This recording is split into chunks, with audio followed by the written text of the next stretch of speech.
es pensar a la problemática del castigo. Este es el libro, me hace acordar el libro de Enrique Marí, que tiene ese título sobre un gran filósofo al que lamentablemente nunca le dieron la cátedra de filosofía del derecho, que por otra parte es eh, el introductor de Foucault, el primero que introduce a Michel Foucault bueno, está en el estudio del derecho por lo menos. Eh, y, y en ese contexto, la pena de prisión, la pena en general, la pregunta por la pena en general, que es una pregunta por la pena de prisión y todo el contenido de la pena en su dimensión de agresión institucional, fundamentalmente a partir de ese texto que señalé como un texto que es una bisagra, un cambio de época, que se busca las penas perdidas, sobre un proyecto de deslegitimación y legitimación al mismo tiempo, que parezca paradójico del derecho penal. Se piensa por primera vez para fundar eh, otro derecho penal, o el derecho penal sobre otras bases, incluso una nueva base ética, en que la pena pública es un fenómeno irracional de la política. Parece una herejía, eh, pero fue indispensable en su momento pensar la pena en esos términos, como en la línea directriz que ya se había planteado en particular un profesor del norte de Brasil, Tobías Barreto, cuando describe la pena pública en su relación con otras instituciones de agresión institucional, fundamentalmente como la guerra y el sacrificio, empresas o instituciones de muy difícil justificación,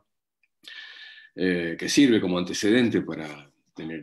tomar nota de que el recorrido de una descripción crítica o más objetiva de lo que es la pena pública, bueno, tiene un largo camino, incluso un camino que comienza también en la historia de la cultura europea, pero que se fortalece, creemos nosotros que fundamentalmente por la experiencia latinoamericana de violencia institucional, sobre todo en la década del 70, que después se va a caracterizar como fenómeno genocida, como masacre estatal, como objeto, centro, como problemática central dentro de la criminología, que es muy resistida todavía hoy en la criminología etnocéntrica, pensar a esa forma radical de expresión de lo punitivo como algo ajeno, como un problema que es ajeno a la disciplina, tanto del derecho penal como la criminología.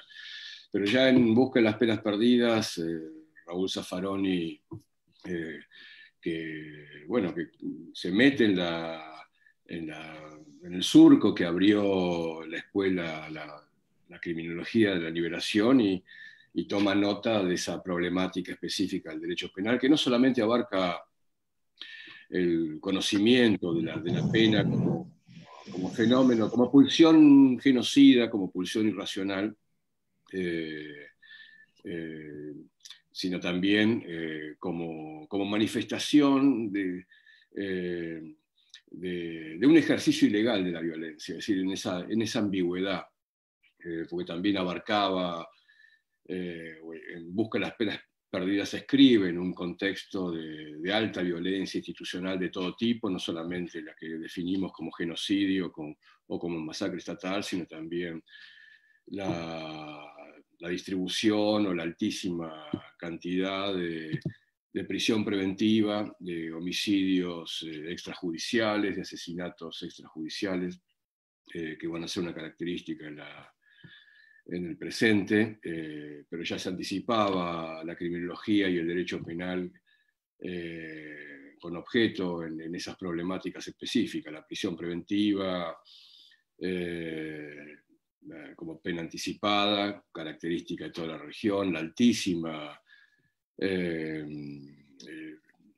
característica deteriorante de la prisión latinoamericana, los asesinatos extrajudiciales y fundamentalmente también, digamos, la problemática más grave era el poder punitivo que habilitaron las dictaduras de seguridad nacional en toda la región, hicieron de esa temática, bueno, el centro de la ocupación del problema criminológico que sorprendió a la cultura europea fundamentalmente. Incluso piensen en que solamente este detalle, que la obra de Foucault, que es contemporánea, se escribe en 1975, Vigilar y Castigar, una obra que distinguía claramente dos grandes momentos en la historia del desarrollo de las ideas penales en Europa, que marcaba la distinción entre el fin de la pena patibularia, es decir, el fin del castigo como una destrucción del cuerpo, por otro modelo punitivo caracterizado por lo disciplinario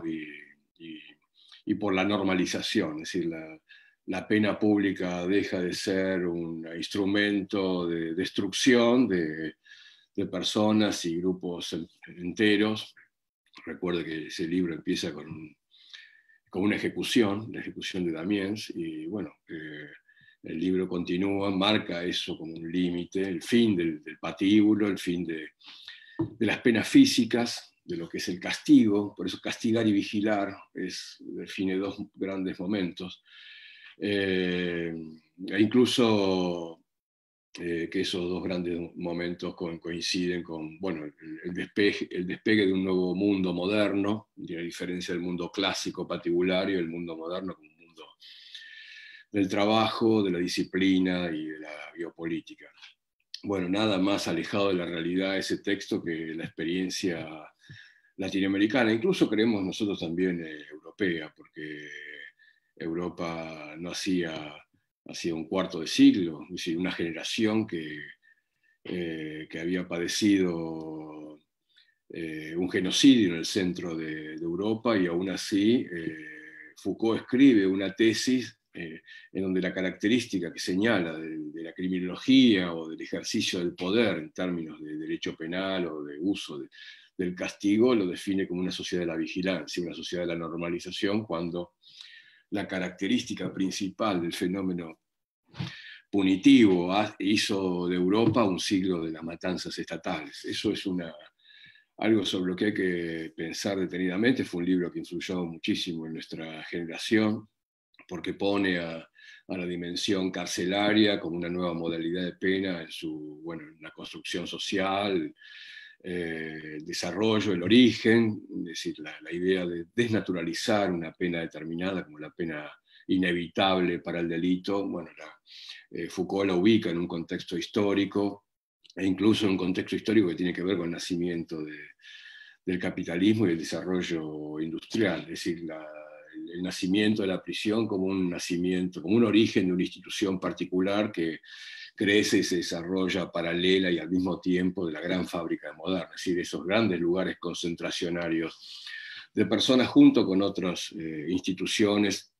también totales como el manicomio, la cárcel, la fábrica, nacen en un mismo proyecto social de normalización y de disciplina de inmensos grupos humanos campesinos que hay que normalizar para una nueva forma de vida en relación con el trabajo y en relación con la autoridad. Pero bueno, eso tampoco tenía mucho que ver con la historia latinoamericana, porque creo que lo mencionamos en la reunión pasada y vamos a volver en la última sesión sobre, bueno, que la América Latina no solamente el mismo periodo donde Foucault sentaba las bases de una nueva disciplina, es decir, el derecho penal, la criminología, como un saber disciplinario y normalizador. En América Latina ese poder era altamente destructivo, es decir, prácticamente de la segunda mitad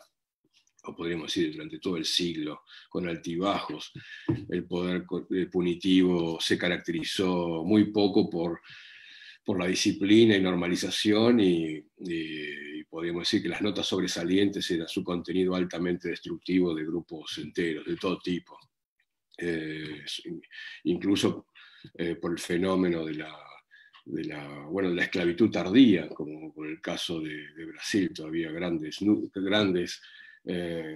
porciones del territorio en América estaban dominadas por una institución altamente punitiva como la esclavitud. Lejos entonces de pensar que en América el origen de la prisión tenía que ver con la fábrica, y eso, bueno, nos hizo pensar que puede ser un camino muy fructífero pensar en la esclavitud como una marca. Hoy se ve muy claramente en los fenómenos norteamericanos, específicamente norteamericanos y brasileños, que se pueden hasta seguir a través de la estadística de la muerte de la población joven negra en Brasil, en el Caribe y en Estados Unidos, y en países que padecieron estas formas económicas políticas, porque incluso la criminología crítica miró a la esclavitud únicamente como un centro económico de producción. Hubo una lectura económica de la esclavitud, con excepción de un profesor brasilero, también contemporáneo de la misma generación de Raúl Zaffaroni. Nilo Batista fue el primero que señaló el carácter punitivo de la institución punitiva de la esclavitud. Pero bueno, sobre eso vamos a volver. Con todo ello, con todo ese panorama, se abre a partir de Busca de las penas perdidas, y mucho más después sobre el recorrido posterior hasta la escritura de otros textos criminológicos. Fundamentalmente mencioné dos, uno de más aliento, de más largo aliento, que es un recorrido de las ideas criminológicas que hace Zaffaroni en La palabra de los muertos, que es un texto también muy heterodoxo en su confección, en relación con los textos criminológicos norteamericanos y anglosajones, escritos en inglés o en francés o en alemán, en el cual el hilo conductor de todo el pensamiento criminológico se teje alrededor de la idea de la muerte violenta estatal, a través de la idea del genocidio. Y otro texto también menor, digamos en su extensión, un pequeño ensayo, que es sobre los crímenes de masa. Bueno, en esos dos textos y en otros, en los que contribuimos, bueno, Rodrigo y yo, bueno, ya describimos la pena, sobre todo esos antecedentes que mencioné, que las dos disciplinas que nos sirvieron para pensar el problema de la pena, sobre todo por la acumulación de información histórica y etnográfica, como también una específica, aunque no lo sé, una específica teoría de la agresividad que puede leerse en el psicoanálisis, de la autoagresividad y de la agresividad,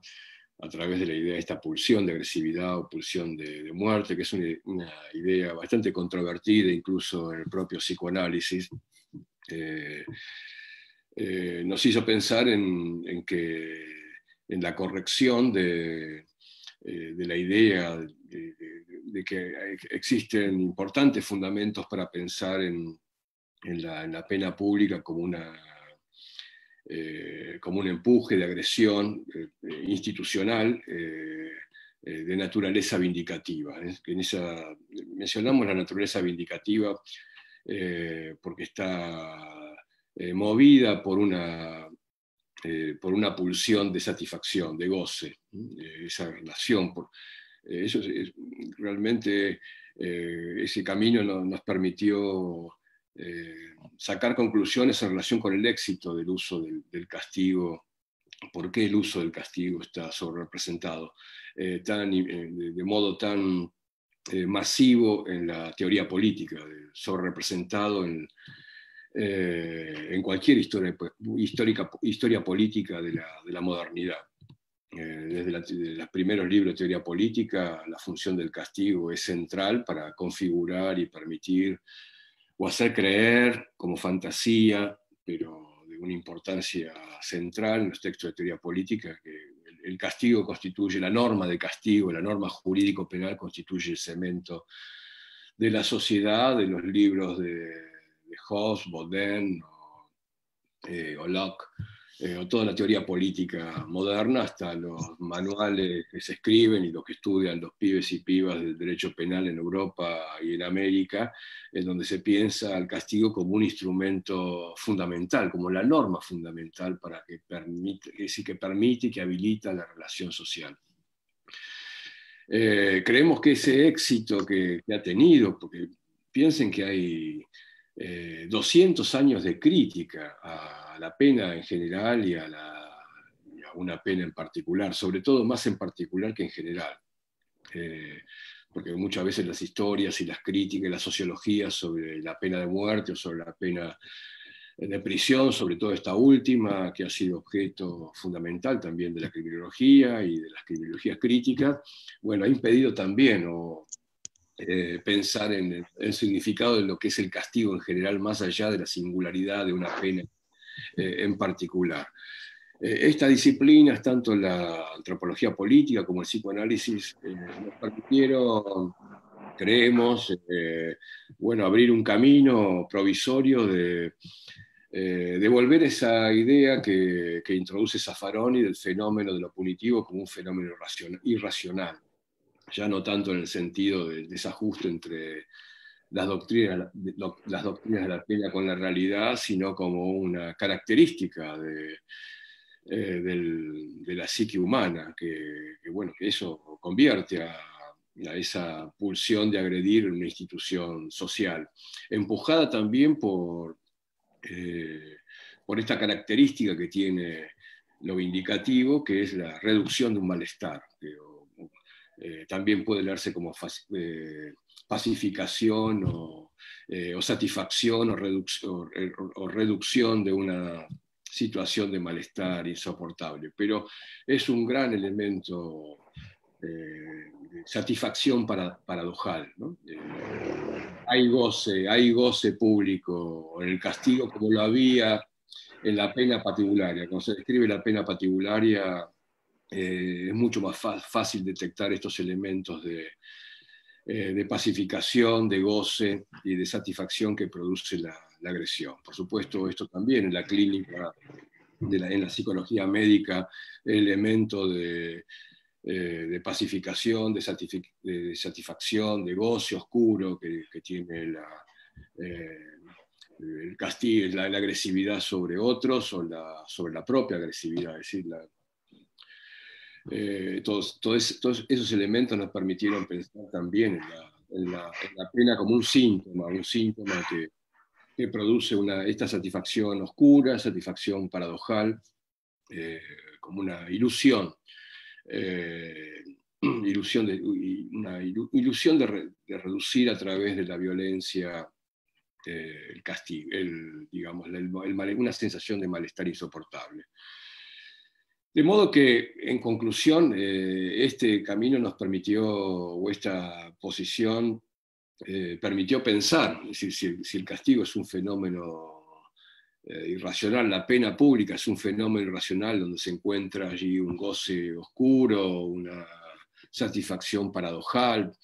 en el sentido que es pan para hoy, hambre para mañana, con enormes consecuencias.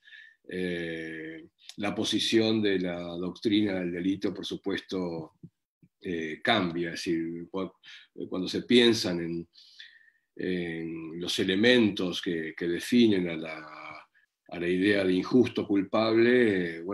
ocupan otro lugar. Ya a partir de esa ruptura entre la pena y el delito, marcada por el quiebre entre la función positiva y las condiciones del delito, modifican completamente el contenido y la finalidad de los elementos del delito. A partir de,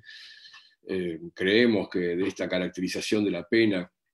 en esta dimensión política, dimensión irracional o dimensión vindicativa, que busca una satisfacción, una ilusión. Creemos que el delito, las condiciones, los elementos del delito ocupan un lugar de regulación. Es decir, permite esta concepción, esta descripción, facilita pensar en el delito como un sistema de regulación de violencia punitiva. Las imágenes que se usan que usamos en los textos, metáforas, imágenes para explicar esta relación son las relaciones de filtro o de represa, el derecho penal. Ya la propia definición que Zaffaroni plantea de derecho penal es una definición radical, completamente radical a toda la cultura jurídico-penal. Es decir, en todo el conjunto de las ideas dominantes cuando se define el derecho penal en cualquier manual tradicional de enseñanza, el derecho penal se define como a través de la pena pública, es decir, no hay definición del derecho penal. Hay una clara identificación entre pena y delito, una superposición de contenidos. Que está al servicio, el delito penal está al servicio de cumplir lo que se diga o el contenido que se describa de lo que hace al delito está al servicio de los fines de la pena, que en los manuales tradicionales o es la estabilidad del sistema, la estabilidad del derecho, la estabilidad de una norma violada por el delito, o directamente la constitución misma de la sociedad. Esas son definiciones muy claras que aparecen en el derecho penal argentino a través de las primeras obras modernas, como la de Sebastián Soler, que fue en 1940 escribe el primer tratado moderno de derecho penal, moderno en relación a concepciones anteriores que estaban basadas más en la idea que el derecho penal se definía a través de la idea del delincuente. Y generalmente todos los textos, los cursos, los textos, los manuales y los tratados de derecho penal posteriores a esa primera, ahora vamos a señalar algunos ejemplos del inicio del derecho penal liberal, pero cuando ese derecho penal liberal de la época de Feuerbach, de Carminiani, de Pagano en Italia, se consolida, se vuelve más conservador,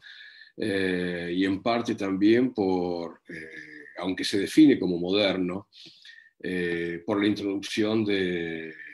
los datos de las ciencias sociales o las ciencias biológicas, que provocan un auge del cientificismo para pensar el delito y el delincuente desde el punto de vista biológico como un sujeto, como una enfermedad degenerativa, el delincuente. Y por lo tanto la pena como remedio, aunque la idea de la pena como remedio al delito es una idea muy vieja, que proviene también de la antigüedad clásica. El propio Platón pensaba en la pena como remedio, como fármaco, e incluso el sacrificio está pensado también como remedio. Pero bueno, Soler se vuelve podríamos decir que vuelve a las sendas tradicionales del derecho penal, que es pensar al delito como el centro del campo del derecho penal, al delito no como algo que le ocurre desde el punto de vista físico, psíquico, al delincuente, una característica del delincuente, sino que es un problema que tiene que ver con la ley, con la norma jurídica. El delito es una infracción a la norma. Se vuelve al campo que era un lugar tradicional, de pensar el delito como la infracción o la violación de la ley, el carácter antijurídico. Esas ideas, el carácter antijurídico y lo culpable, como elementos distintivos del delito durante el positivismo, que la Argentina, bueno, tuvo un largo recorrido hasta mediados del siglo pasado, incluso un poco más también. Zaffaroni mismo dice que se formó todavía en la escuela positivista del derecho penal, en toda América Latina, en México todavía en la década del 70, y hoy mismo sigue siendo un lugar donde el positivismo es un hueso duro de roer. Lo cierto es que en cualquier caso, los descubrimientos o el camino que toma la criminología en América Latina sirvió para repensar los problemas centrales del derecho penal. Algo que, bueno, en Europa o en Inglaterra o en Estados Unidos la criminología va por un camino y el derecho penal va por otro. Incluso la problemática del castigo, es decir, podríamos decir que no pertenece tampoco al área del derecho penal. La problemática del castigo es una problemática específica de la filosofía del derecho, es decir, lo que sería la antigua ética tradicional o un fenómeno derivado de los problemas éticos generales. En términos hoy en el mundo anglosajón, el derecho anglosajón, la filosofía del derecho anglosajón, en la pena como una retribución desde el punto de vista ético. La importancia que tiene la criminología en América Latina, desde la obra de Lola Nillar de Castro, del propio Zaffaroni y de Nilo Batista, fue que los conocimientos que se obtienen en relación con la pena pública sirven directamente a pensar otro derecho penal. Y pensar el derecho penal en esa metáfora de represión, el derecho penal, incluso utilizando una palabra que puede parecer controvertida, como la idea de represión, pero bueno, tiene esa ambigüedad. El Código Penal argentino define que matare a otro será reprimido, hay un uso del empleo de la idea de represión como de castigo, pero Zaffaroni utiliza la palabra represión en un sentido más amplio, de contener, es decir, el derecho penal tiene que contener poder punitivo. La función ética del juez no es abrazarla y abrazar o ponerse la camiseta de la pena vale, la pena mantiene la configuración social o estabiliza la norma, sino que la pena es un gran problema para el hombre, la mujer y la sociedad humana. Lejos de ser un vehículo de civilización, es un grave problema, una traba para el desarrollo del humano altamente destructivo. Por eso siempre el modelo de la pena pública es el modelo o parte de la familia, de una familia de violencia irracional como el sacrificio, el genocidio, la guerra, que es la menos estudiada de todas estas parentelas del castigo público, o la propia esclavitud, que es un camino que, bueno, intentamos explorar con Rodrigo. De modo que entonces el gran avance que tuvo estos dos ámbitos del saber, que son ámbitos de saber distintos, uno más normativo y otro más sociológico, con otras normas y leyes de explicación causal, el ámbito criminológico más vinculado a las ciencias sociales y el ámbito del derecho a las normativas, así que parecen mundos diferentes. Nuestra Facultad de Derecho borró del frente del edificio, que es una facultad de Derecho y Ciencias Sociales, esa ruptura sobre el conocimiento de lo que es el derecho, esta separación del derecho de las ciencias sociales o los datos de realidad tiene muchas consecuencias. Bueno, es la que impide pensar en un lugar de regulación del derecho penal hacia las manifestaciones punitivas, que en parte una de las características también que se abren en la escuela latinoamericana en toda su historia, desde su fundación hasta el presente, es que se piensa como también lo pensaron otras escuelas críticas, que no son criminológicas, la escuela de Frankfurt, sobre todo cuando estudia digamos, el fundamento de la civilización moderna. Lo hace, hay textos, el propio texto de Adorno y Horkheimer sobre la dialéctica de la ilustración, la propia obra anterior del propio marxismo clásico, señalan el carácter paradójico de la civilización y de la modernidad, en el caso de Adorno, de la ilustración. La propia tradición del liberalismo de izquierda, crítico italiano, la obra de Bobbio, como las promesas incumplidas en términos de democracia y en términos de gobierno, indican que la civilización y la idea de progreso es una idea que hay que revisar. Y en parte en ese sentido se vincula con el derecho penal, criminología, porque siempre se creyó que la pena y la norma jurídico-penal eran instrumentos de naturaleza civilizatoria que, bueno, amplían el espacio de mejora, es una mejora para la vida, es un instrumento civilizatorio de progreso. Todo eso se pone en revisión. Creemos que que la pena expresa también la contradicción fundamental que aparece en todas las disciplinas. La idea de que la ley también tiene una cara oscura de ilegalidad. Toda ley entraña una enorme contradicción, sobre todo las leyes penales, fundamentalmente las leyes penales, a diferencia de otro tipo de normas jurídicas y de normas en general, normas de cultura. En este sentido, que en lugar de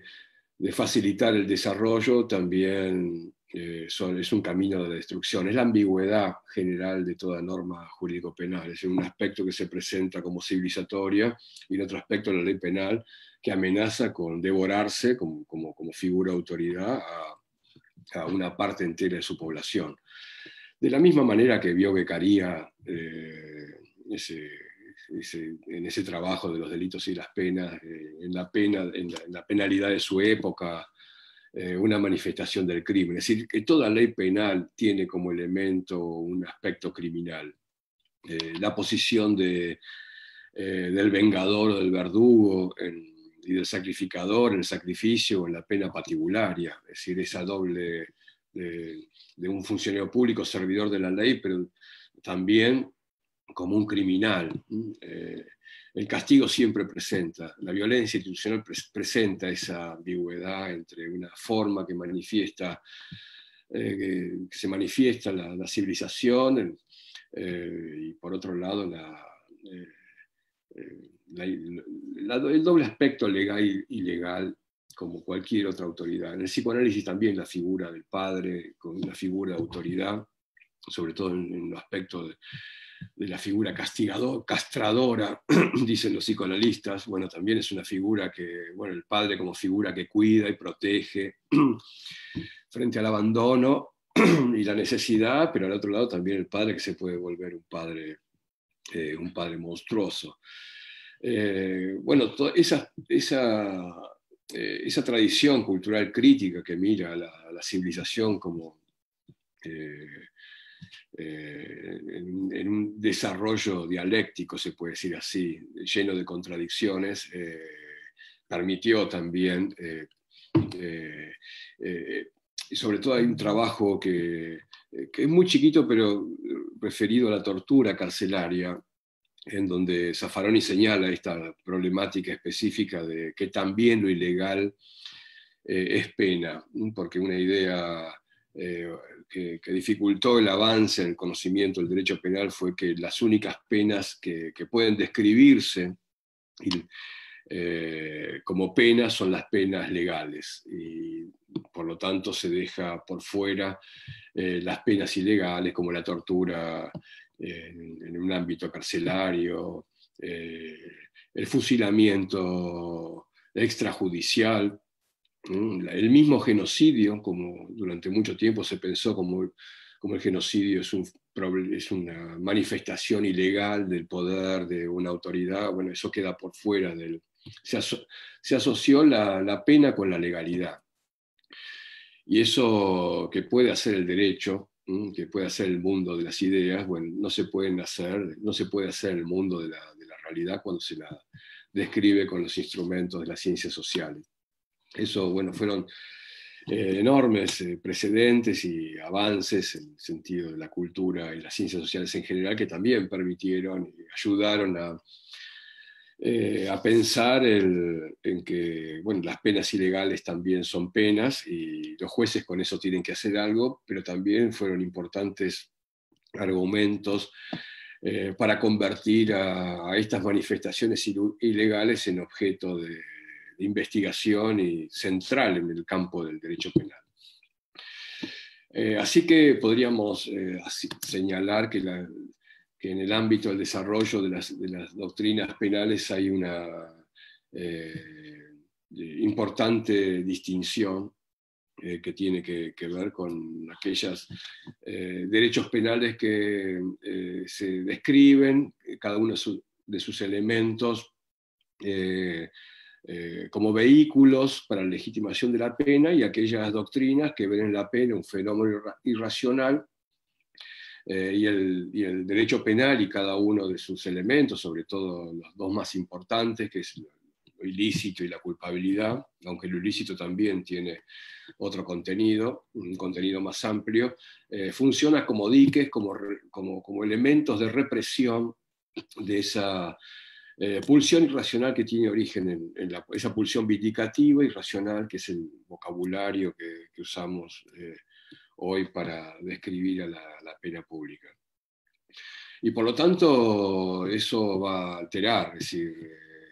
el contenido de cada uno de los elementos. Las primeras ideas que se tienen de la idea del delito son ideas en donde el concepto de castigo se superpone a la idea de ilícito en las primeras teorías políticas que aparecen, incluso entre Aristóteles y Hobbes, que pasan muchos años. Hay una idea que identifica injusto, ilícito con culpabilidad, e incluso delito con pena. Está superpuesta la idea de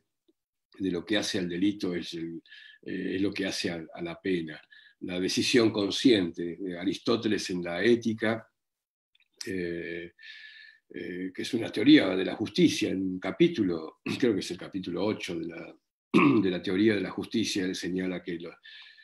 lo que hace al delito es la elección. Acá ya aparece un elemento, la elección va a ser la posibilidad de elegir, es un elemento que va a atravesar toda la cultura occidental y va a llegar hasta nuestros días. Hoy hay todavía doctrinas penales que fundan un elemento específico del delito, que es la culpabilidad, en la idea de la elección. Casi todas las doctrinas neokantianas, hoy hay una específica en Alemania, no sé si ese texto está traducido, de Michael Keller, que es una extraña, como una herencia extraña del viejo neocantismo, incluso que desde el punto de vista de la pena, la fundamentación de la pena es la retribución y la venganza. No una venganza irracional, punitiva, que apunta hacia consumirse la satisfacción y el goce, sino una venganza que la idea de venganza que mencionábamos en la primera reunión, la idea de la venganza pública, que impide la venganza privada, la venganza pública que garantiza la existencia social. Pero hablan en términos de venganza, hablan en términos de mal. Es una idea de pena como venganza y de culpabilidad fundada en la elección, que durante un periodo del desarrollo de la filosofía tradicional, sobre todo la escolástica. Aristóteles, Santo Tomás de Aquino plantean la importancia de la libertad en la acción humana, como libre albedrío, que todo eso va a entrar en crisis juntamente a la idea de que el delito es la infracción de un concepto, por otra idea que el delito es la expresión de un síntoma patológico de un delincuente, pero la cultura occidental grecolatina, bueno, las primeras definiciones que hace de delito, hay una superposición de, bueno, esta elección, es la elección por que hace una decisión voluntaria, consciente eh, de la infracción a una ley. Digamos, es una decisión consciente, una elección por la decisión consciente. Ahí ya aparecen todos los elementos del delito uno encima del otro. Como en la filosofía hegeliana, la primera idea, la idea del delito que se tuvo es la idea de que el hombre tiene que ser libre para cometer un delito. Y por otro lado, que tiene que ser una infracción consciente a la norma jurídica, que son las características que en el decurso, el desarrollo de las doctrinas penales va a ser el contenido de lo que hoy se considera lo ilícito penal, o lo ilícito en general. La característica de la licitud es una característica de todo el sistema jurídico, del ilícito civil y del ilícito. Lo que es ilícito en el derecho penal es ilícito para todo el derecho, y lo que es ilícito en general también es ilícito para el derecho civil, lo que es para el derecho penal. Es decir, pero con eso quiero señalar que los elementos fundamentales que van a desarrollarse, van a tener contenidos más ricos o más complejos, son esos viejos dos elementos: la decisión consciente por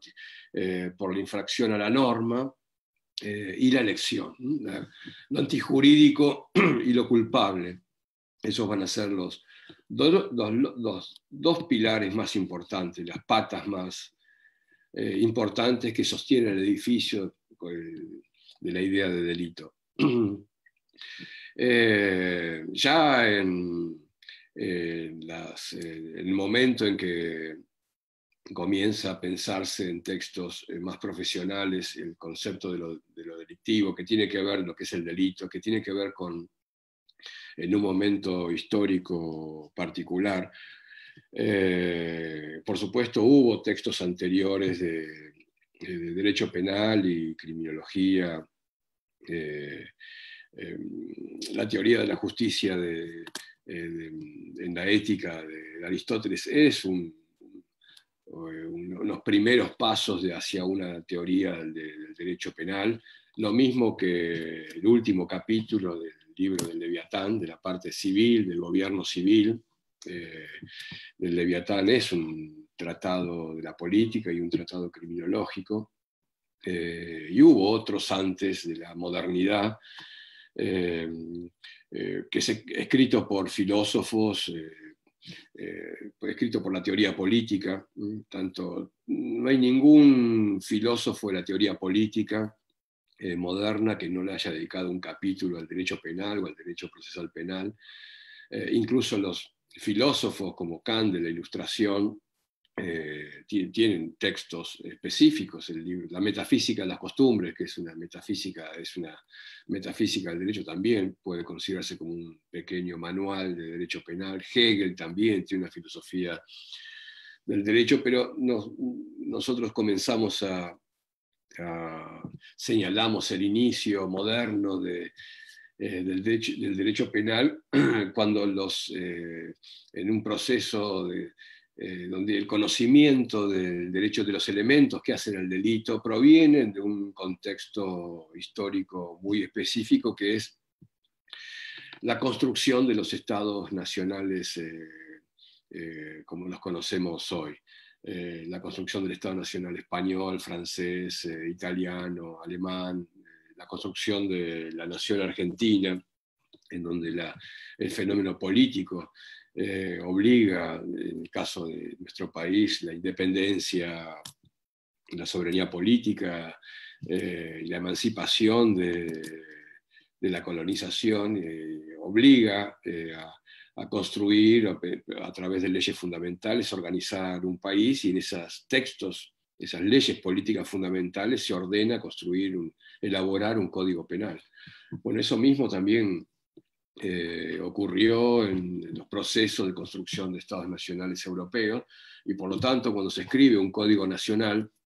el código francés de 1810, o aún antes, en el caso de Alemania, por ejemplo, que tiene una constitución nacional tardía, lo mismo que Italia, bueno, sus principados, sus soberanías que fragmentada antes de construir el Estado alemán, por ejemplo, el Estado de Baviera. Para él, Feuerbach, que fue uno de los primeros tratadistas del derecho penal alemán, piensa un código penal para Baviera, también como territorio, como fragmento de Alemania, como un pedazo de Alemania. En Argentina también la influencia del código de Feuerbach funcionó en todas las provincias antes de la constitución de que se tomara como código nacional. El código de Tejeror es una copia del código de Baviera. Y allí ese texto, bueno,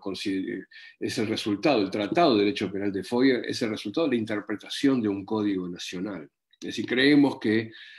hay bastantes razones para pensarlo, que el inicio del derecho penal moderno es el resultado de la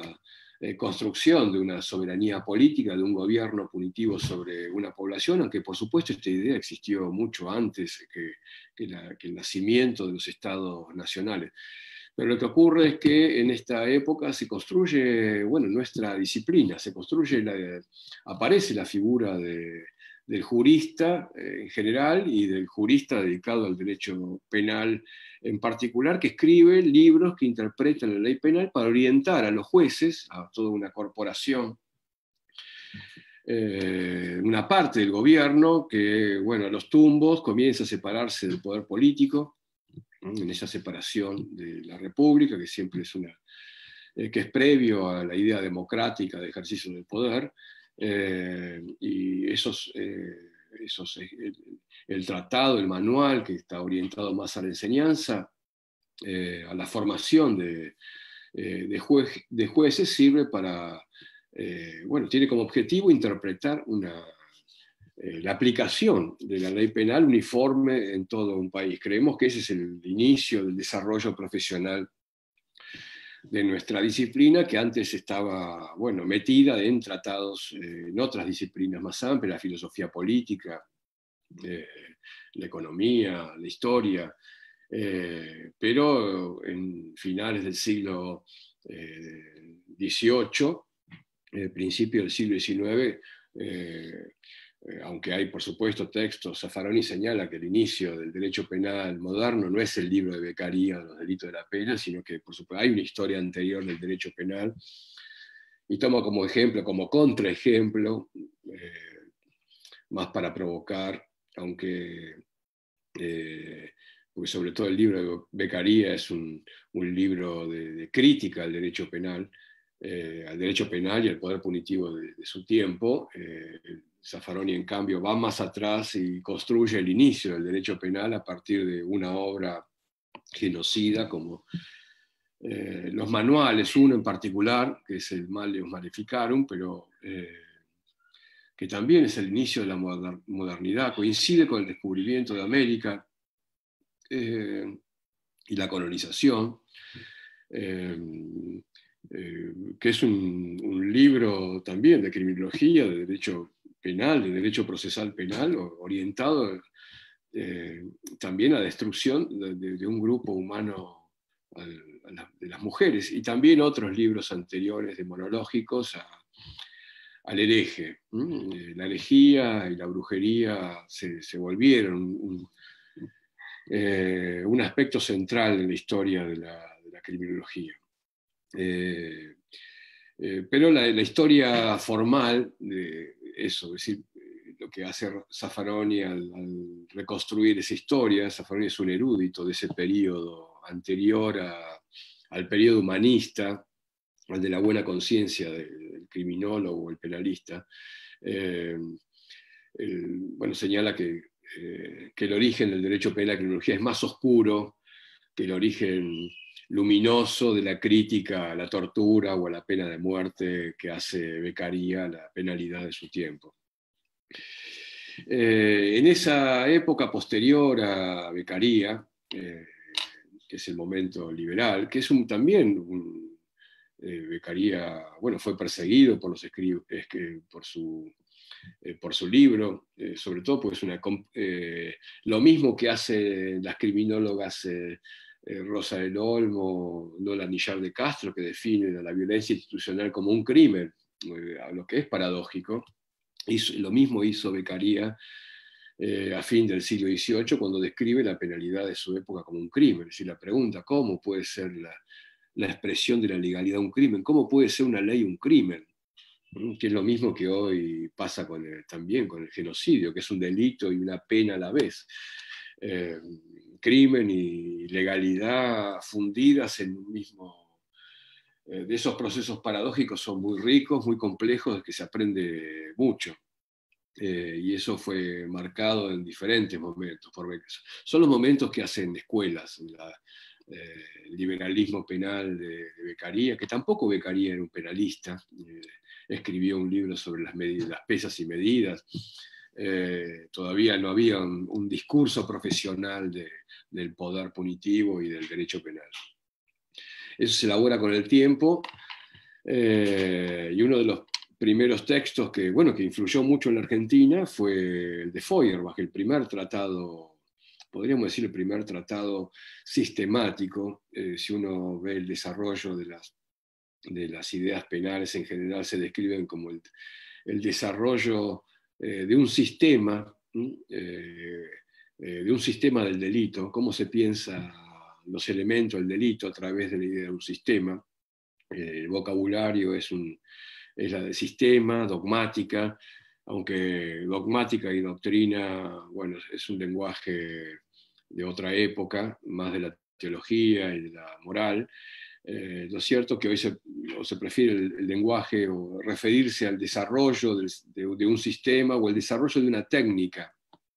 como una técnica de interpretación de la ley. Cuando hablamos de técnica, le bajamos el precio a la idea de una doctrina absoluta, es decir, porque la idea de doctrina y de dogmática puede confundir la idea de pensar el derecho penal como una teoría de la justicia, y en realidad es una técnica de interpretación de la ley para reducir el poder punitivo. Aunque eso puede interpretarse como una teoría de la justicia, no tiene un valor absoluto, tiene un valor de instrumento, de regulación de un gran fenómeno humano e institucional como es la violencia vindicativa. Y en ese desarrollo del sistema tampoco hay que confundir que se trata de un desarrollo que va desde lo inferior a lo más complejo, es decir, que hay un progreso, que las ideas de la época de Feuerbach en relación con las ideas que se tienen sobre el delito hoy están marcadas por la idea de un avance en el conocimiento de lo que es el delito, un progreso en el descubrimiento de la verdad y nada más alejado de la realidad que esta idea de progreso. Por supuesto, el delito tiene una historia, pero esa historia no es la historia de un progreso y de un avance en el conocimiento de lo que es el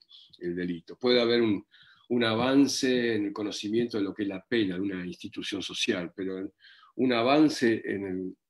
el conocimiento de una orden de autoridad como una norma jurídica penal es bastante dudoso. Es simplemente una técnica que surge de la elaboración de una teoría, como ocurre en las ciencias en general, una técnica para el gobierno del humano, cómo enfrentamos un fenómeno de la importancia social del uso de la violencia por parte de la autoridad hacia una población. Bueno, es una técnica es un modo de confrontar un aspecto del gobierno de lo humano. Pero bueno, es decir, esto para aclarar que el carácter de técnica, el carácter de doctrina y dogma para ayudar a sacarnos de encima esa idea de que podemos encontrar en el delito, en lo ilícito o en la culpabilidad una idea absoluta de justicia humana. Podrá ser más válida o menos válida una solución para un caso penal, pero dudo mucho que podamos afirmar sobre la solución que eso es verdadero o falso, como se hace en relación con las ciencias sociales. En ese primer esquema clásico, la idea de delito estaba caracterizada por en Feuerbach y en los autores también liberales italianos y la influencia liberal burguesa en toda la tradición que llega a América a través del Lardizábal, se difunde por América. La idea de que el delito se define por dos elementos, uno objetivo y otro subjetivo. Como fuerza física o como fuerza moral, es decir, eso en el caso de Carrara, por ejemplo, un gran liberal italiano, de derecho penal italiano, que piensa, bueno, está gobernado, el delito como obra humana está caracterizado por estos dos tipos de fuerza, la fuerza física en lo que hace a la antijuridicidad. Feuerbach lo define en términos quizás más modernos, como la culpabilidad como un estado psicológico, la pena como una coacción psicológica. El liberalismo liberal, también revolucionario, fue un poderoso instrumento de legitimación de la pena pública, pero también de límite. Es una escuela en ese sentido contradictoria. Esa contradicción va a atravesar todo el desarrollo, sobre todo el liberalismo, de la escuela liberal, hasta la de Luigi Ferraioli en el presente, en esta contradicción entre la legitimación y el control, cómo legitimando la pena se puede, pensando en la pena como una función positiva, se puede pensar en el delito como ámbito de regulación. ¿Por qué regular algo que es un fenómeno positivo? Es la mayor contradicción de la tradición liberal, que pensó al delito en esos dos grandes elementos. Lo antijurídico como un poco más adelante, ya definido en términos de las ciencias del siglo XIX. Ya Europa, en la mitad del siglo XIX, la importancia de las ciencias naturales, y sobre todo en Alemania, el desarrollo de la química, de la explicación mecánica del mundo,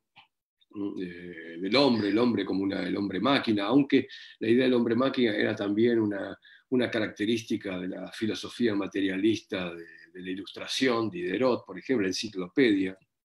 el desarrollo de la medicina. Bueno, empiezan a introducir el lenguaje de las ciencias, de esta elaboración, de esta primera elaboración de la ciencia moderna. Recuerden que ya la física, la gran transformación de la física ocurre en el siglo XVIII. Bueno, todo ese conocimiento aparece, mencioné a Carrara, pero es el que menos marcado está esa influencia científica. Pero no tanto, más en el caso de Feuerbach, que explica esa idea de libertad, la idea de elección, sobre todo a través de dos manifestaciones de la voluntad, que es el dolo y la imprudencia. Feuerbach ya muy tempranamente las define como estados psicológicos. Es un lenguaje bastante atípico en la época. Para el derecho penal, Carrara va a pensar en en el dolo y la imprudencia como la fuerza moral. Fue una obra de Carrada más marcada por la ética que en el caso de Feuerbach. En el caso de Feuerbach hay mucha tensión en la separación entre la ética y el derecho, sobre todo en relación a un aspecto del delito que es el que va a plantear sobre todo la antijuridicidad, que va a marcar va a producir un abismo entre las escuelas del derecho, que es a través de la idea de la lesión al derecho. Uno puede hacer una línea de tiempo en la evolución del derecho penal a través de la idea de lo ilícito, aunque también en la idea de culpabilidad, pero la idea del ilícito, durante el primer liberalismo revolucionario, el cambio fundamental fue, estuvo marcado por la separación entre lo que era el pecado y lo que es el delito. Es decir, el pecado como algo que tiene que quedar por fuera de la intervención punitiva del Estado, es decir, son lo que abarcaría los delitos de lesa majestad, la herejía, la brujería, los delitos de religión. En parte también la modernidad nace en esta convulsión entre delito y pecado, crimen y pecado. Y el liberalismo revolucionario es el que introduce esa distinción con mucha más claridad, al punto, bueno, que eso se refleja, que nosotros tenemos todavía nuestra historia constitucional, tiene como herencia y como marca ese punto de arranque, que es el principio, hoy lo llamamos principio de reserva, que señala que lo que no produce lesión en otro no puede ser objeto de la autoridad punitiva, queda fuera del poder punitivo. El principio de lesividad, principio de reserva, en el caso de Feuerbach lo llamaba lesión al derecho, era lo característico de lo antijurídico, era la lesión a un derecho subjetivo, al derecho, a la potestad de una persona, en la creencia que existen todavía derechos inalienables que le pertenecen al hombre o a la mujer por ser hombre y por ser mujer, como una característica del ser racional,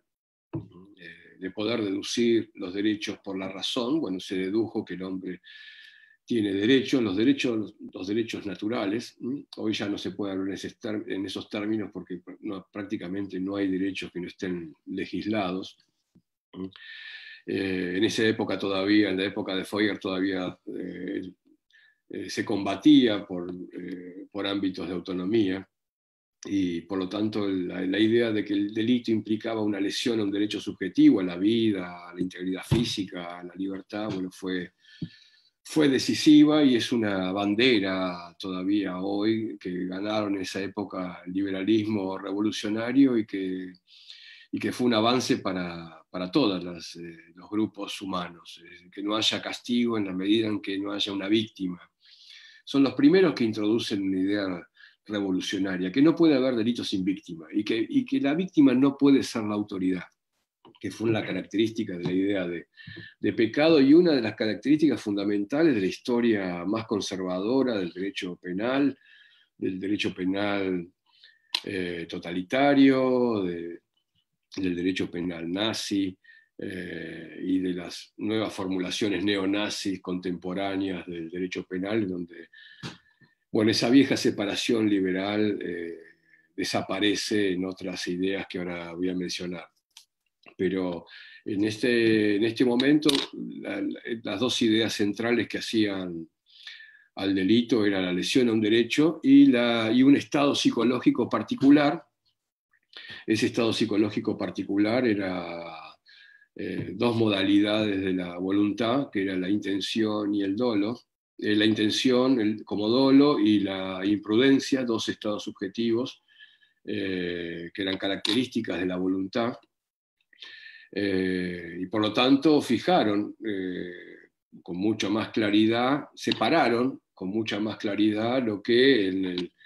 la historia antigua estaba superpuesto como injusto y culpabilidad. Ese modelo fue un modelo casi perfecto, muy sencillo. En realidad, una de las características que tiene que tener cualquier técnica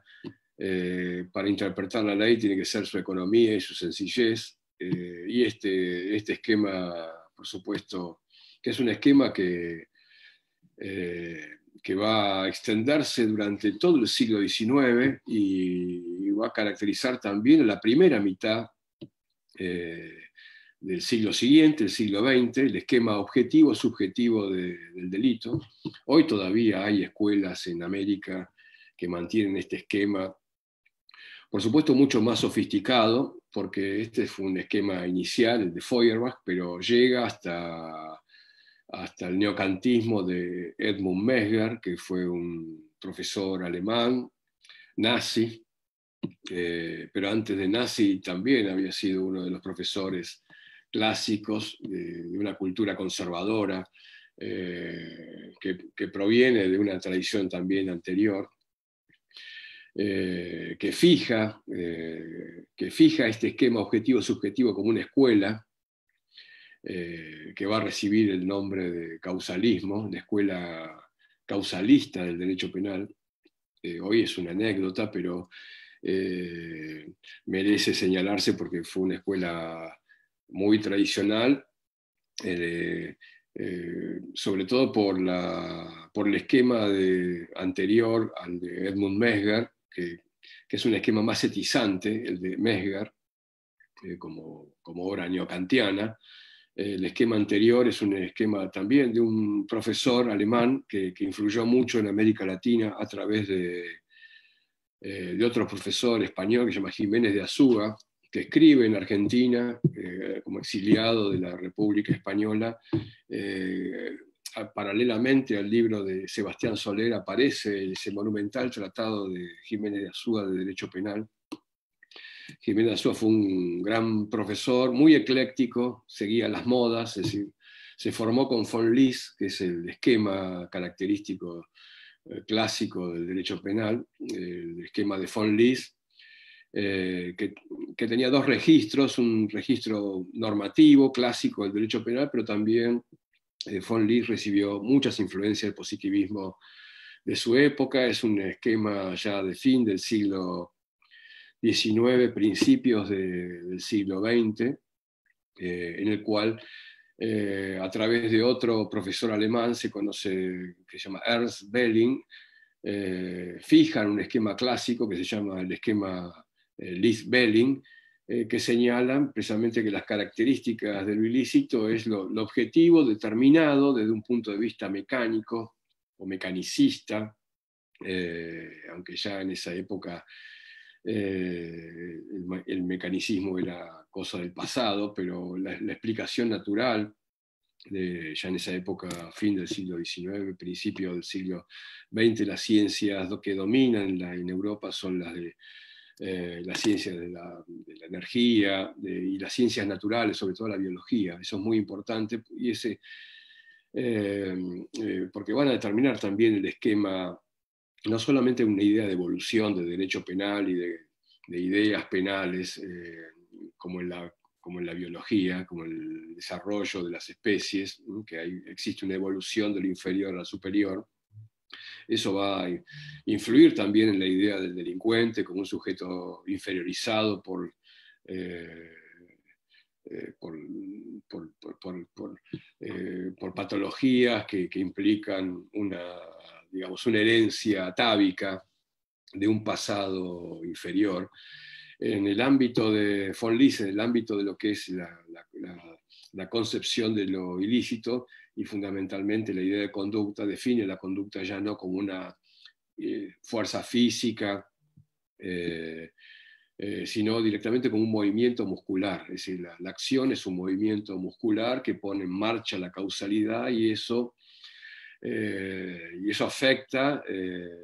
a través de una modificación del mundo exterior a partir de ese movimiento muscular o distensión muscular para el caso de las omisiones. Por supuesto, en esa época Ya en los códigos penales existían delitos que se definían no por lo que una persona hace, sino por lo que una persona no hace y debe hacer, que son los delitos omisivos. Esos también se definía desde el punto de vista muscular como una distensión muscular que producía también una alteración en el mundo físico, aunque en el caso de las omisiones de otro modo, que también vamos a ver en las próximas reuniones las características de los delitos omisivos, pero describía la antijuridicidad como un fenómeno objetivo, puramente objetivo, en el sentido de que involucraba leyes causales que alteraban el mundo y que esa alteración del mundo producía, ya en esa época no se hablaba de lesión de un derecho, se hablaba muy tempranamente la lesión del derecho como característica del liberalismo revolucionario, que fue un límite al poder, comienza a desmaterializarse bajo la impronta de otro concepto que va a llegar hasta el día de hoy, que es un concepto muy problemático, oscuro, y esa oscuridad fue una elaboración directamente para combatir las ideas de Feuerbach. Hay un texto que está traducido al español, que es un libro de Bierbaum, sobre la importancia de cambiar el concepto de lo ilícito fundado en la lesión de un derecho por fundarlo en la lesión de un bien jurídico. Que, ustedes lo van a leer en cualquier manual, es decir, la función de tutela de las normas jurídicos penales, en la creencia que bueno, ya la idea de tutela, la tutela de las normas de bienes jurídicos por parte de las normas penales ya implica una concepción de la pena dentro de la propia idea de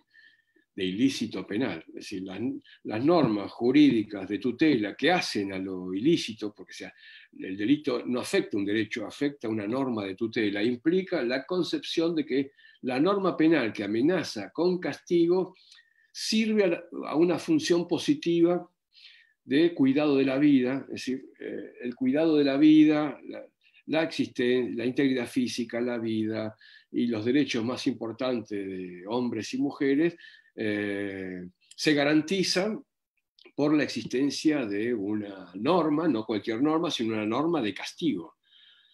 Ahí ven un ejemplo, ese es uno de los primeros ejemplos que uno puede señalar en el desarrollo del derecho penal, en cómo un concepto de ilícito, un concepto que parece un concepto técnico, el de la función de una norma jurídico-penal como contenido, ladrillo importante de esta función de lo ilícito. Lo ilícito se consuma en la lesión a una norma de tutela. Bueno, esa norma de tutela implica ya una idea de pena. Digamos, esto plantea muchos problemas, entre otros de problemas del sistema, como el delito, que tiene que ser, el concepto del delito con sus elementos, es el presupuesto para la pena, ese presupuesto contiene los elementos de la consecuencia. ¿Cómo está la pena metida dentro de un concepto? El concepto de ilícito, ¿no? Es decir, esto es lo que señalo en que en toda doctrina convencional hay una superposición de delito con la pena. Delito es pena, y acá se ve claramente cuando esta obra de Bierbaum, que se escribe en contra de Feuerbach, lo hace precisamente porque la idea de lo ilícito como lesión al derecho restringe el campo de lo punitivo, porque deja fuera todas las faltas morales. Digamos, todos los delitos que no afectan personas de carne y hueso, como habla hoy Ferraioli, también como una obra de derecho y razón que proviene de ese linaje, de esa herencia que se remonta a ese liberalismo revolucionario. Bueno, cómo se pierde fundamentalmente, muy rápidamente, la obra de Birnbaum, que escribe en contra de Ferraioli, la escribe en 1834. Es decir, muy rápidamente el derecho penal advierte que la idea de lesión del derecho limita la función de la autoridad para el uso del castigo vindicativo, porque lo limita únicamente a los derechos, a la afectación de derechos individuales. Y todos los delitos de lesa majestad quedan por fuera del trato punitivo. Faltas morales, etcétera, delitos religiosos, faltas morales, delitos de pura desobediencia, es decir,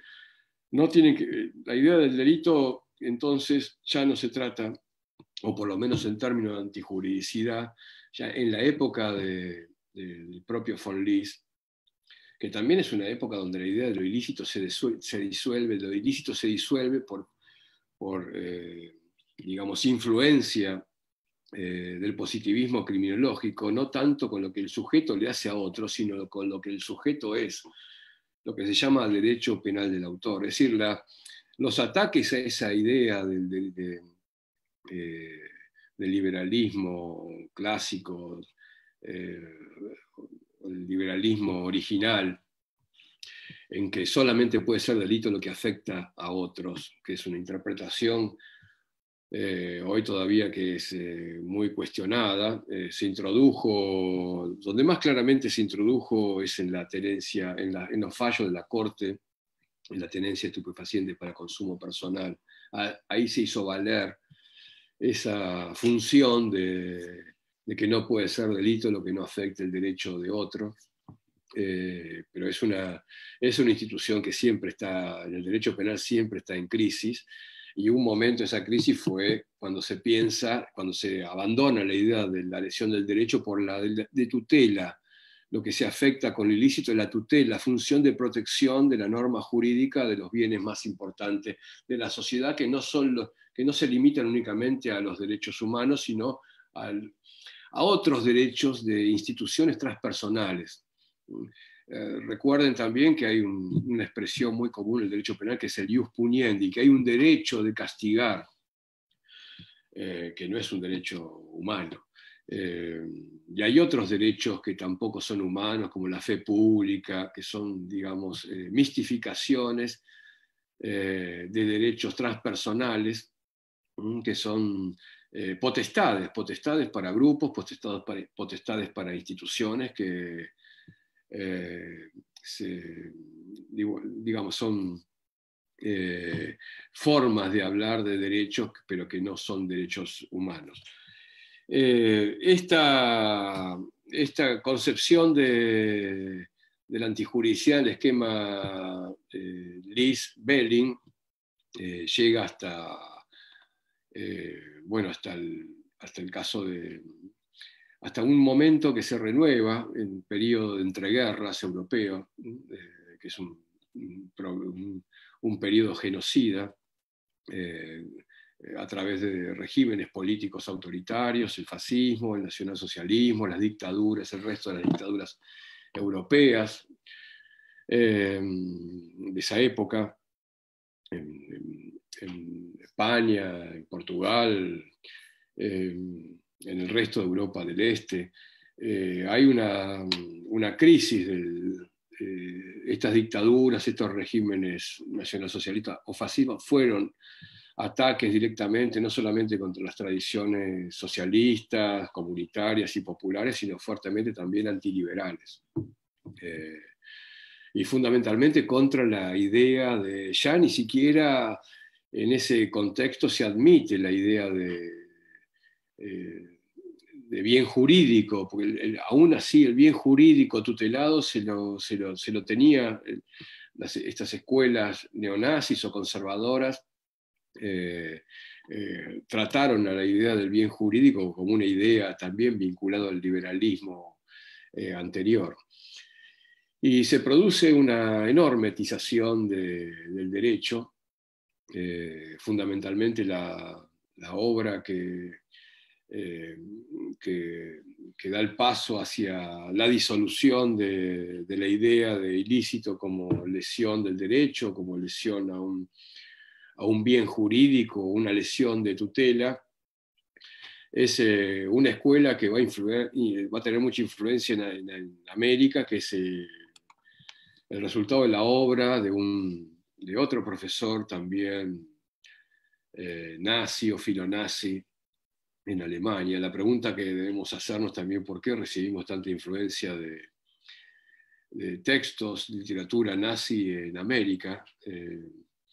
Hay un libro que escribió Raúl Zaffaroni sobre este tema. Un capítulo está dedicado a la influencia de la recepción de esta cultura nazi, neonazi en América, y también la cultura conservadora anterior. Porque antes de que la escuela finalista, que es la que va a alterar la situación del dominio del esquema Lis-Belin, o el de Mesger, Edmund Mesger, es la obra de Hans Welzel, un derecho penal alemán, que introduce también como condición de lo antijurídico el disvalor de acción. Es decir, esa obra se caracteriza por introducir un elemento que antes que definía la culpabilidad, esos modos de la voluntad, esa formación, esas formas de la voluntad, la intención y la conciencia del peligro, que es lo que caracteriza un tipo muy importante de imprudencia, o el error vencible, podríamos llamarlo así, también en las violaciones del deber de cuidado como errores vencibles, y como un estado subjetivo también particular, la conciencia del peligro, o directamente la intención,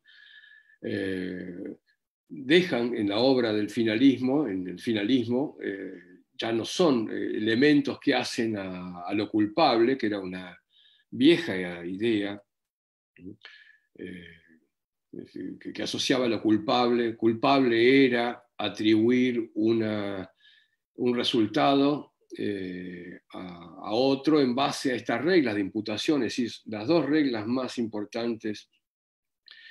de la imputación finalmente eran las de, bueno, la intención, es decir, la intención como elemento que regulaba el juicio de imputación. Una persona se convertía en culpable por lo que hacía si había obrado intencionalmente o si había obrado mediante un error vencible o una conciencia del peligro. Bueno, esos dos elementos que son los estados subjetivos, o la subjetividad de la imputación de esta otra regla, podríamos hablar de los elementos del delito también como reglas de imputación objetiva, subjetiva. Ese elemento subjetivo pasa directamente al injusto, a lo ilícito, va a calificar directamente a lo ilícito. Por lo tanto, ya no solamente lo injusto, lo contrario del derecho estaba determinado por la infracción de una norma de tutela, que ya era un principio de degradación de la idea de lesión del derecho, sino que ahora, a partir del finalismo, que comienza a desarrollarse en la década del 30 del siglo pasado, pero bueno, se generaliza ya en la posguerra, se hace más famoso y circula en Europa a partir de la posguerra, y bueno, influye también en el resto de América, sobre todo en América Latina. Lo ilícito se vuelve subjetivo, y esto, bueno, crea otros problemas, incluso problemas más graves. Eso se van a ver mucho más acusados, esas problemáticas, problemáticas que se definen problemas porque, bueno, lo injusto deja de ser una instancia de análisis de la ley para regular poder punitivo, cuando lo injusto se vuelve totalmente subjetivo en escuelas que radicalizan el finalismo de Welzel, lo injusto como disvalor de acción. Bueno, lleva a consecuencias prácticas de imputar un homicidio a una persona que le dispara a un muerto creyendo que está viva. Es decir, castiga el delito imaginario porque el fundamento del ilícito, que no solamente ya estaba degradado por la idea de tutela, sino que ahora se degrada mucho más porque queda definido en términos de disvalor de acción. Lo que define ya el delito no es lo que le hace una persona a otra, no es la creación de una víctima. El delito como como hecho que produce una víctima de carne y hueso, sino como disvalor de acción, ya se mide de otra manera, sino la otra manera que introduce, que legitima el disvalor de acción, la idea de este derecho penal de voluntad, injusta de voluntad, es que el delito, desde el punto de vista de lo antijurídico, es una relación que hay entre la cabeza del autor, digamos, la intención del autor es lo que imprime el sello de antijurídico a una acción, aunque específicamente estos elementos subjetivos de la intención, la conciencia del peligro, califican una institución que está dentro de la antijuridicidad, que es un juicio de tipicidad, que es no lo señalé, pero en el esquema Lis-Belling, es Belling el que introduce el concepto de tipo penal como el dispositivo que describe la clase de acción sujeta a pena, con elementos más descriptivos, más normativos, digamos como un efecto de la idea de legalidad, pero específica, es la legalidad específica, es el juicio de legalidad, de subsunción específica del derecho penal que está relacionado con la idea de legalidad general, la legalidad constitucional. Pero bueno, es un momento de profunda caída del concepto de lo injusto, aunque creemos que las consecuencias del finalismo son mucho peor en relación con las escuelas postfinalistas, sobre todo las que radicalizan la idea de lo subjetivo. Tampoco hay que pensar en que el finalismo es una escuela nazi, y la herencia es una herencia neonazi que circula como corrientes postfinalistas que hacen de lo ilícito como un mero disvalor,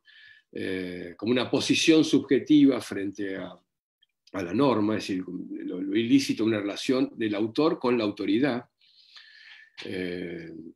Eso ha provocado concepciones radicalmente subjetivantes que piensan en que el fundamento ilícito es la tentativa de todas las tipicidades de los juicios de tipicidad.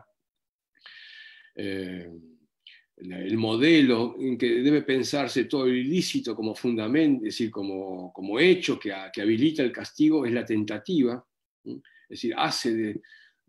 los códigos liberales, donde la tentativa es una excepción al castigo, incluso una excepción es el principio liberal en que solamente puede castigarse lo que lesiona a otro. Bueno, la tentativa es un fenómeno marginal en los códigos. Bueno, el postfinalismo de la década del 60, de la década del 70, incluso que en la Argentina también ha tenido circulación importante estas ideas del subjetivismo monista para pensar lo injusto, que no era así tampoco en el esquema de Belzel, donde había una relación entre la lesión a la tutela, la lesión a la norma, aunque bueno, muy mistificada. Había una relación entre lo objetivo y lo subjetivo. El postfinalismo es el desbalance total, la quiebra de ese precario equilibrio de la escuela final de la acción hacia un derecho penal voluntad, que fue una de las características del derecho penal nazi. En ese texto que escribe Raúl, es uno de los últimos textos que se llama El derecho penal nazi, una de las escuelas principales del conjunto de corrientes penales del nacionalsocialismo fue la de pensar al derecho penal como un derecho penal de voluntad y tener como modelo el modelo de la tentativa. Esas ideas, bueno, circularon como ideas modernas, pero que tienen ese carácter neonazi, aunque el nazismo tampoco fue nada original para pensar lo injusto, lo ilícito, porque bueno, otras tradiciones conservadoras anteriores, como la de Karl Binding, también favoreció la idea de otra modalidad de lo ilícito, no tan cargada de elementos subjetivos, aunque lo presuponen, que es pensar lo ilícito como una infracción al deber, como una infracción a una norma imperativa, es decir, el delito como una infracción a un concepto, y ese concepto está determinado por la norma jurídica, que es una norma de deber. Hoy Gunther Jakob, que también es una herencia del postfinalismo, con más fundamento en la norma de carácter sociológico, pero que puede remitirse a ese viejo derecho penal conservador de fines del siglo XIX, que es la obra de Carl Binding sobre las normas jurídicas, donde plantea que cometer un hecho antijurídico es infringir un deber de sumisión, en donde el peso no está en lo subjetivo como en la escuela finalista, sino está en la infracción consciente de una norma. La norma jurídica no una norma que describe la lesión a otro, sino una norma que describe la infracción o una sumisión. Hoy no se habla de sumisión porque, bueno, sería vergonzoso para el derecho hablar de la infracción de normativo como la norma de un súbdito, o la posición de sumisión de un ciudadano frente a la ley, aunque tiene mucho de verdad en la forma que se interpreta hoy las doctrinas normativas de la idea de lo injusto. Por el lado de la culpabilidad, el vaciamiento que produce el finalismo al llevar, al mudar el contenido subjetivo de la culpa, de esa vieja idea de que lo culpable es lo que se hace con intención o con imprudencia, que se muda como elemento subjetivo y hacia el contenido del injusto. Queda aparentemente uno se pensó en el vaciamiento en ese momento, se piensa en el vaciamiento de la culpabilidad, pero bueno, nada queda vacío en ninguna instancia que explica, bueno, el fundamento de un tipo de poder punitivo, y lo ocupa una institución que era un presupuesto también de la culpabilidad, que era la motivación normal en el viejo esquema Lis-Belling, la idea que el presupuesto de lo culpable, de lo intencional o lo imprudente, requería una motivación normal. Eso pasa a primer plano bajo una impronta, una marca ética,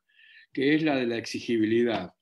que proviene de esa vieja idea de la ética aristotélica, que es la idea de elección, una persona, digamos, la culpabilidad como reproche por haber podido actuar de otro modo. El actuar de otro modo, el juicio de reproche, por esa relación que hay entre que uno debe en tanto puede, y ese poder actuar de otro modo, estaba fundada también en una idea de la ética tradicional que proviene del libre albedrío. Hoy ya es una idea del pasado.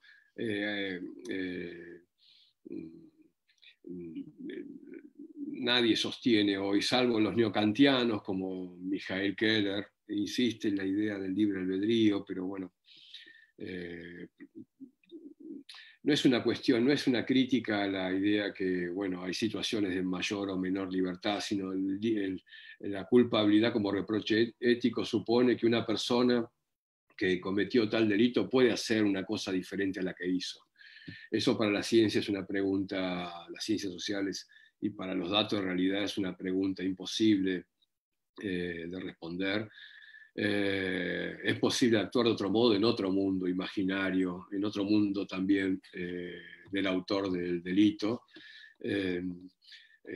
Digamos que es un juicio de reproche que se hace sobre un imposible, sobre algo que no puede explicarse, sobre un dogma, el dogma de que una persona en cualquier ámbito de conducta tiene un universo posible de acciones y se decide por lo peor. No hay, el punto dogmático central del libre albedrío, que está cuestionado, que bueno, solamente se conserva en el ámbito de las doctrinas teológicas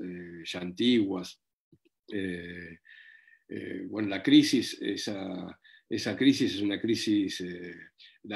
el gran momento, el gran golpe a la idea del libre albedrío fue el determinismo causal del positivismo criminológico.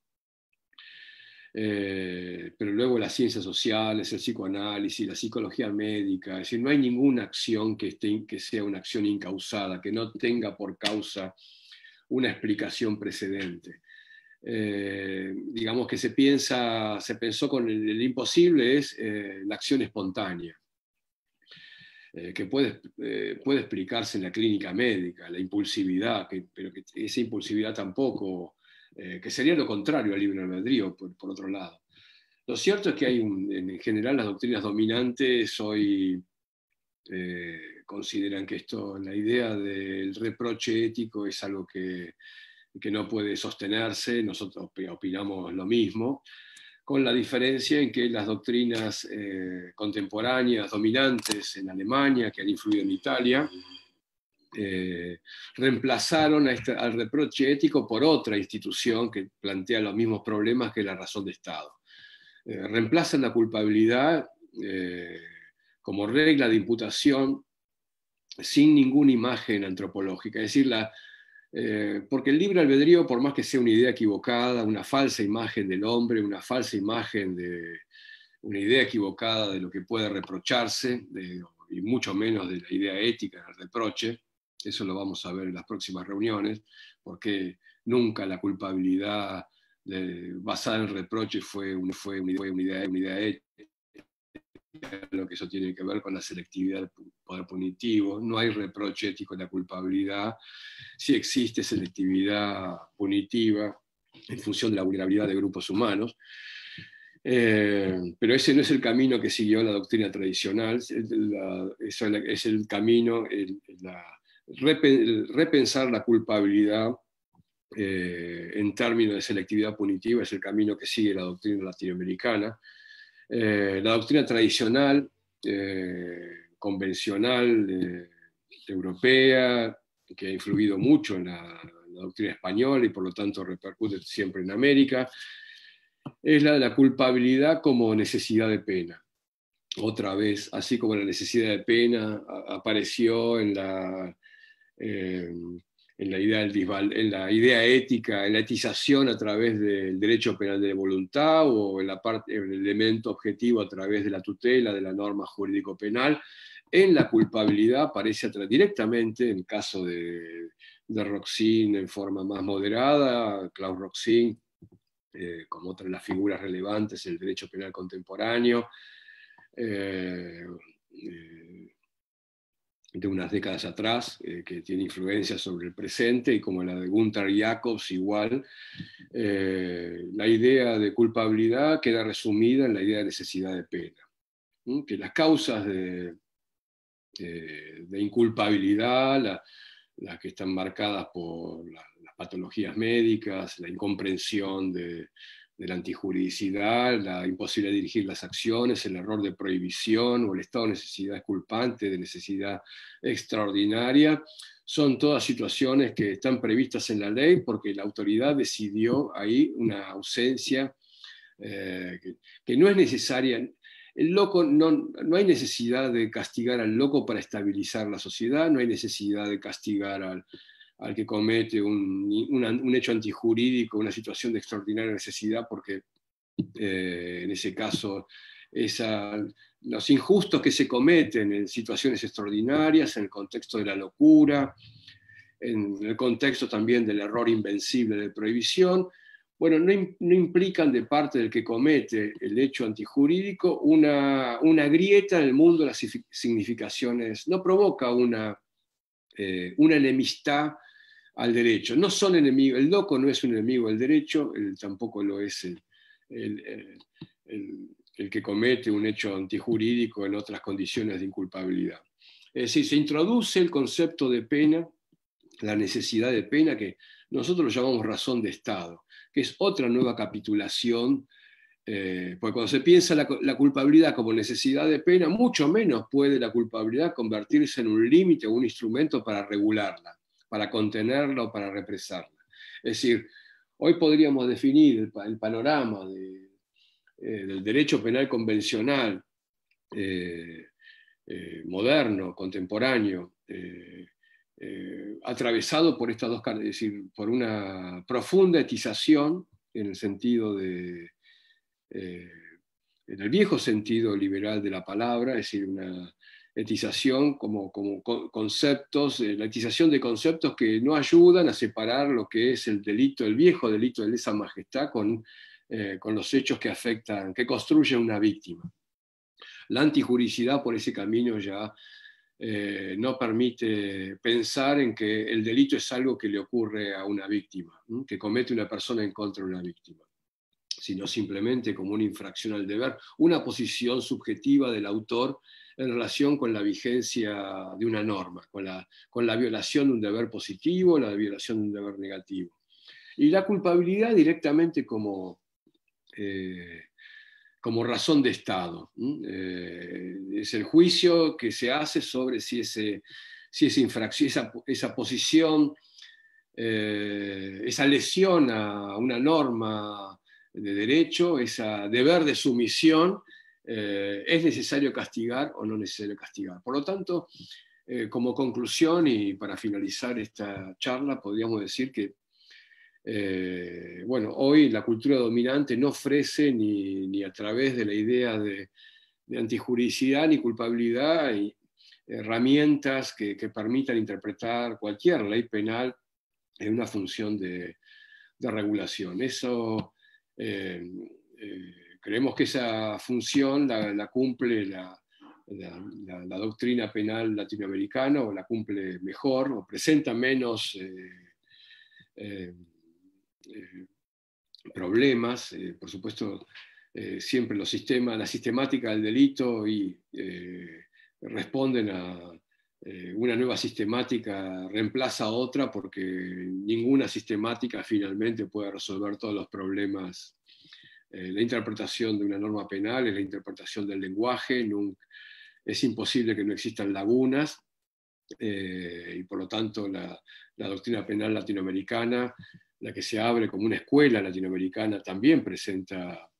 problemas, lo vamos a ver en la próxima reunión, pero no ha perdido, digamos, la función importante de regular, de aspirar a regular poder punitivo irracional a través de estos dos conceptos más importantes, que son la antijuridicidad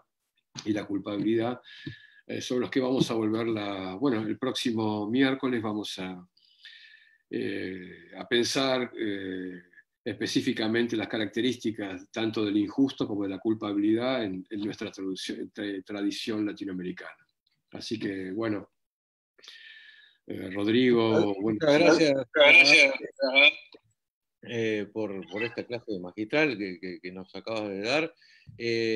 Por el tiempo vamos a tener que limitar a 2 preguntas, así que Paula, creo que vos tenés la lista y... Sí, Rodrigo, primero, bueno, buenos días, gracias Alejandro. Hola, hola Paula. ¿Cómo estás? Buenos días a todos y a todas. Vamos a dar comienzo a las preguntas. Por una cuestión de tiempo vamos a hacer solo 2 y vamos a tratar de honrar el orden en la que fueron llegando. Así que Alejandro Bresner, te damos la palabra para que puedas preguntarle a Alejandro. Muchas gracias.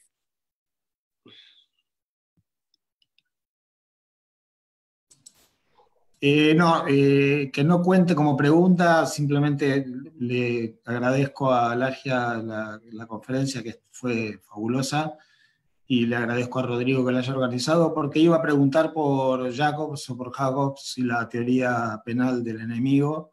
pero toda la última parte contestó absolutamente lo que, o sea,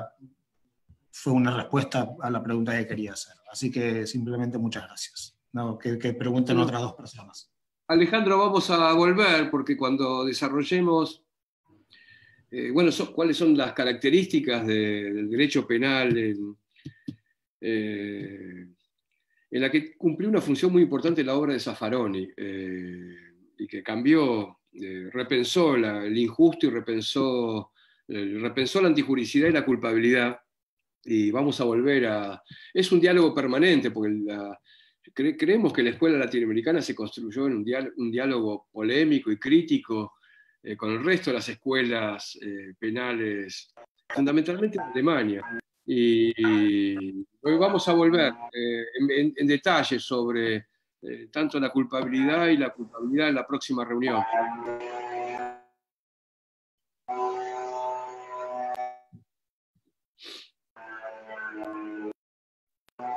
Bueno, acá en el chat no tengo, porque hay que levantar la mano, no tengo otras preguntas. No sé si alguno de los participantes tiene como para levantar la mano y vamos a habilitar el micrófono. Hay un micrófono que está haciendo alguna interferencia.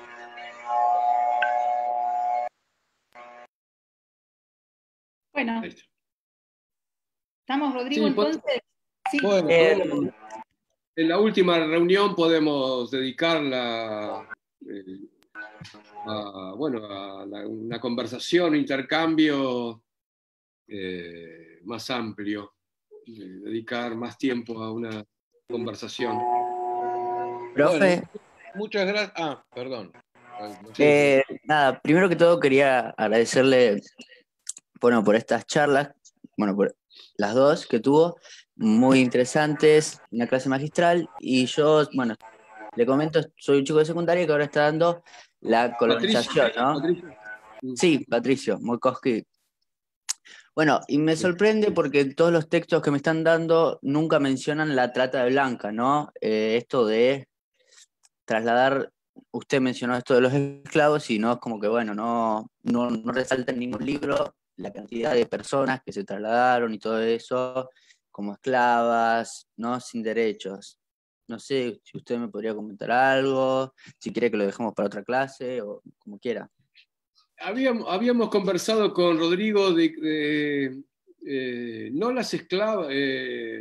la esclavitud es un tema que describimos con Rodrigo en un libro que se llama La descolonización en América, como un fenómeno punitivo, también descuidado por la criminología fundamentalmente, como ejercicio de poder punitivo. Mencionamos ahí la esclavitud en general. No en específicamente la situación de la mujer. Realmente es uno de los déficits, una de las críticas que le haría al libro que escribimos con el permiso de Rodrigo, es una lectura de la mujer a través de esa. Aunque mencionamos este gran movimiento que fue fundado por mujeres queer, que ahora aparece en los medios masivos de comunicación, aunque es un movimiento muy importante ya desde hace unos años, que es el problema de la prisionización masiva de negros, porque en realidad el problema de la violencia institucional es un problema masculino. Increíblemente el poder punitivo tiene un problema de género. Es muy rara la representación de la mujer en situaciones excepcionales, en el campo de concentración, en el genocidio donde aparece la mujer. En la ESMA, mujeres y hombres estaban repartidos por igual como prisioneros, lo mismo como en el campo concentracionario europeo, en la esclavitud también, en situaciones extremas del poder punitivo. Pero bueno, es una disciplina en general pensada por hombres, para hombres. La prisionización masiva en situaciones normales es una prisionización masculina. Los índices de muertes violentas, como ejecuciones extrajudiciales y como caso particular, y en general las tasas de homicidios dolosos abarca en general la muerte violenta. El hombre está sobrerepresentado en niveles prácticamente de mayoría absoluta, igual que la prisionización. Pero bueno, sí, habría que pensar la posición de la mujer en ese esquema. Creemos que es marginal. Marginal en el sentido de que, bueno, habría que explicar por qué la mujer, aunque hay casos excepcionales, por qué no está involucrado en la violencia. ¿Por qué no es tan violenta como el hombre? Esa es una pregunta importante para hacer.